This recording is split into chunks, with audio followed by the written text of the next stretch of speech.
Well, good morning.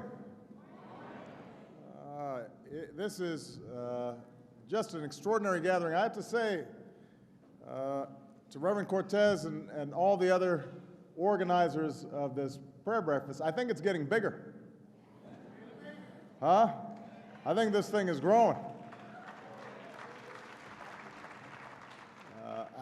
I just want to thank Reverend Cortez. I just got an extraordinary gift, a bilingual Bible. It is beautiful. I was told this will help improve my Spanish. And I said, I'll pray on that. Amen. To all the clergy, lay leaders, administration officials, and distinguished guests who are here today, it is an extraordinary pleasure to join you. We've had a number of prayer breakfasts over the past several months, and I've got to say there is no more inspiring way to begin a day than by praying with fellow believers. And so I'm grateful to all of you to give me this opportunity. I also know that these past few days have not only been a time of prayer and a time of reflection for all of you, they've also been a time to lend your voices to the causes that you're passionate about. And I want you to know that I'm listening. When you lend your voice to the cause of creating jobs and opening opportunity for all communities, I hear you. When you lend your voice to the cause of educating all of our children, not just some, to succeed in the 21st century, I'm listening. And when you lend your voice to the cause of immigration reform, I am listening. As some of you probably heard, I flew down to El Paso a couple of days ago to give a speech on this topic. And what I said in that speech was that we define ourselves as a nation of immigrants, as a nation that's open to anyone who's willing to embrace America's precepts and America's ideals. And that's why so many men and women have braved hardship and great risk to come here, picking up and leaving behind the world that they knew, carrying nothing but the hope that here in America their children might live a better life. Our heritage as a nation of immigrants is part of what has always made America strong. Out of many, one. That is our creed. And we are also a nation of laws. A nation of immigrants and a nation of laws. And what I went down to El Paso to say is that we are enforcing our laws and we're securing our borders. In fact, we have more manpower down the southwest border than any time in our history. And so what we need to do going forward is to address some of the broader problems in our immigration system. And that means changing minds and changing votes, one at a time. I know there's some folks who wish I could just bypass Congress.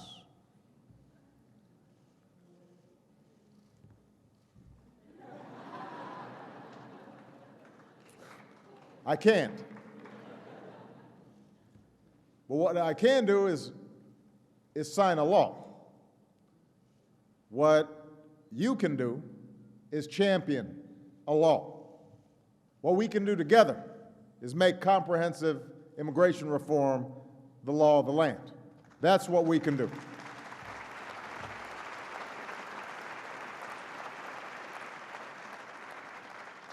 Comprehensive reform is not only an economic imperative or a security imperative, it's also a moral imperative. It's a moral imperative when kids are being denied the chance to go to college or serve their military because of the actions of their parents. It's a moral imperative when millions of people live in the shadows and are made vulnerable to unscrupulous businesses or with nowhere to turn if they are wronged. It's a moral imperative when simply enforcing the law may mean inflicting pain on families who are just trying to do the right thing by their children. So yes, immigration reform is a moral imperative. And so we're seeking greater understanding from our faith. as it's written in the book of Deuteronomy, love ye therefore the stranger, for ye were strangers in the land of Egypt. To me, that verse is a call to show empathy to our brothers and our sisters, to try and recognize ourselves in one another. And it's especially important that we try to do that when it comes to immigration, because this is a subject that can expose raw feelings and feed our fears of change. It can be tempting to think that those coming to America today are somehow different from us. And we need to not have amnesia about how we populated this country. What this verse reminds us to do is to look at that migrant farmer and see our own grandfather disembarking at Ellis Island or Angel Island in the San Francisco Bay, and to look at that young mother newly arrived in this country and see our own grandmothers leaving Italy or Ireland or Eastern Europe in search of something better.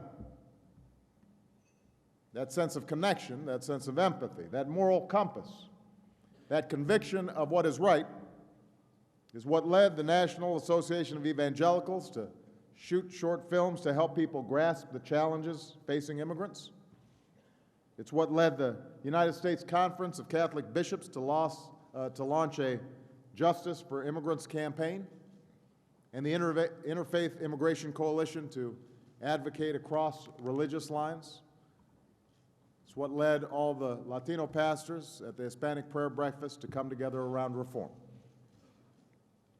Ultimately, that's how change will come. At critical junctures throughout our history, it's often been men and women of faith who've helped to move this country forward. It was in our Episcopal churches of Boston that our earliest patriots planned our revolution. It was in the Baptist churches of Montgomery and Selma that the civil rights movement was born. And it's in the Catholic and evangelical and mainline churches of our Southwest and across our entire continent that a new movement for immigration reform is taking shape today. So I'll keep doing my part. I'll keep pushing and working with Congress. But the only way we are going to get this done is by building a widespread movement for reform. That's why I'm asking you to keep preaching and persuading your congregations and communities. That's why I'm asking you to keep on activating, getting involved, mobilizing. That's why we all need to keep praying. I'm asking you to help us recognize ourselves in one another. And if you can do that, I'm absolutely confident that we will not only make sure America remains true to its heritage as a nation of immigrants and a nation of laws, but we'll make sure we remain true to our founding ideals and that we build a beloved community here on this earth. God bless you, and God bless the United States of America. Thank you very much. Thank you.